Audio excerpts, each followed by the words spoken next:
udah mayat dikasih pil. Setelah meninggal apa sih? Siapa Tapi tahu ada ya loh, kan? ada secara psikologi penyakit orang yang suka berhubungan dengan mayat tuh ada. Nekrofilia. Iya. Nekrofilia. Dok, tapi oke, ini masih banyak cerita nih. Tapi kan dokter sendiri katanya pernah mengalami hal-hal yang mystical kan sebenarnya. Yang kan? tidak bisa saya jelaskan secara Medis. ilmiah. Belum Belum tahu bisa. nggak tuh dok apa Nah aja, ini dok? nih, Ini yang nggak menarik bisa nih. dijelaskan secara medis ya. Oke, jadi dulu itu kan saya pernah ngadepin ada kasus orang meninggal gara-gara keracunan minuman yang dicampurnya kurang sesuai SOP lah. Oke. Untuk mencari minuman oplosan mungkin gitu ngomongnya ya Oplosan, gitu. ya. Dan waktu saya otopsi itu ada beberapa yang kelihatan kok kerusakan di levernya itu ada yang sudah rusak banget, ada juga yang masih baru bengkak. Yang baru bengkak ini ya mungkin ya dia baru-baru mulai minum, baru nyoba gitu. Nah pas lagi periksa kan posisi saya lagi otopsi di sini, terus murid-murid saya di sini asisten saya.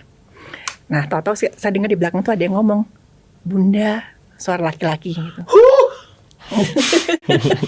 Saya masih positive thinking, oh mungkin salah dengar gitu.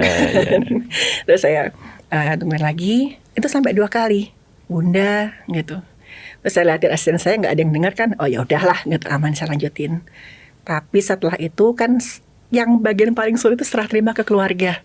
Oke. Karena pasti saat itu keluarga pasti akan nangis, mereka akan tanya kenapa, hasil otopsinya apa.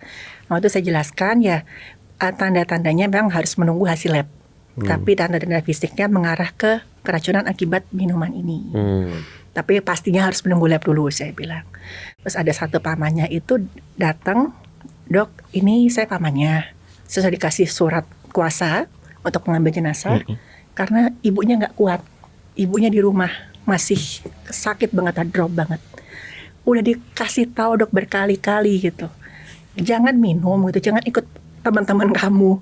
Tapi orang ini selalu bilang, Bunda bawel. Ngomong ke ibunya tuh membahasakannya Bunda gitu. Itu pas yang waktu saya otopsi tadi ada suara. Ternyata panggilan dia di rumah juga kepada ibunya adalah Bunda. Bunda. Nah, tapi mohon maaf dok, Ya. dokter di rumah dipanggil apa? Kan dipanggil ibu. Oh ibu. Ibu beda. Saya Nggak, sama kalau saya bapak beda. ibu. Iya kalau saya menganggap kayak kita justru kayak terharu dan lain sebagainya itu kan bisa bikin psikis Oh, kita iya, ya kan, bisa. sehingga ingat anak di rumah atau ingat orang tua di rumah gitu jadinya. Bisa jadi sih, tapi pertanyaan gue bukan ke sana sih. Pertanyaan gue adalah ketika dokter mendengar kata Bunda itu, sejelas apa? Kayak orang laki-laki berbisik gitu, Bunda gitu. Dari belakang sini. Dari Padahal belakang. asisten Dokter saya di nengok depan nggak semua. pada saat